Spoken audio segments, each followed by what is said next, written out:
What was the COVID period like for your church, for your parish, and things you saw coming in? And I'll let you get to this, but you were one of the great priests that did not close. But talk about that time. Yeah. Well, I just saw this morning someone shared a picture that said 5 years ago today the world changed. Yep. So I think I think this is actually the anniversary of at least some event in COVID happening. It was. I was at the time I was a hospital chaplain actually, and so I had the medical side of things. They wanted us wearing masks, and people were terrified of getting this unknown virus.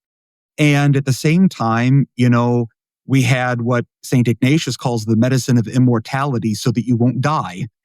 And these two things were conflicting. The world was terrified, and the church, in many instances, became terrified as well.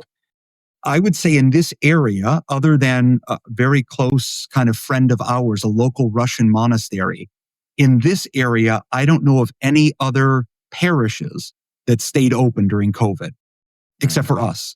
For some of them, the bishops told the priests that they couldn't serve liturgy at all.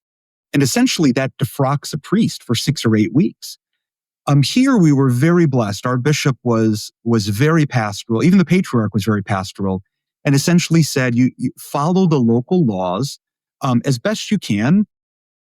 Obviously we want to be clean about things. So if you've got bathrooms, clean the bathrooms, things you'd normally do, right? Yeah. But we were very fortunate here that in Michigan, there was no mandate to close. They wanted people to close. They encouraged people to close, but they didn't fine you if you didn't close. That's almost hard to believe. Was it Gretchen Whitmer? And yes, exactly. And I did not know that.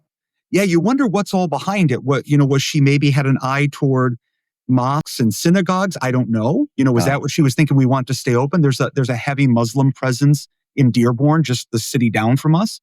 But yeah, we stayed open. Now, we didn't put a big sign out front saying we're open, come in here. But we served Pascha. Beautiful. We served communion the way we'd always served communion. Personally, I refuse to wear a mask. I'm not going to serve in the altar with the mask on, especially because, the prosopon, the person, is known by the face. And so all of a sudden, we're masking the way in which we are known to each other and known by God. We didn't require masking. Now, if people wanted to mask, they certainly could.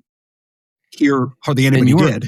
You're a leader in your parish, and I'm so thankful that, you're as someone in leadership with your position, wearing a mask signals to people like this is what you got to do. And it signals, in my personal opinion, a weakness. And even if it's slight, like some sort of disbelief in what you're doing. And Bingo.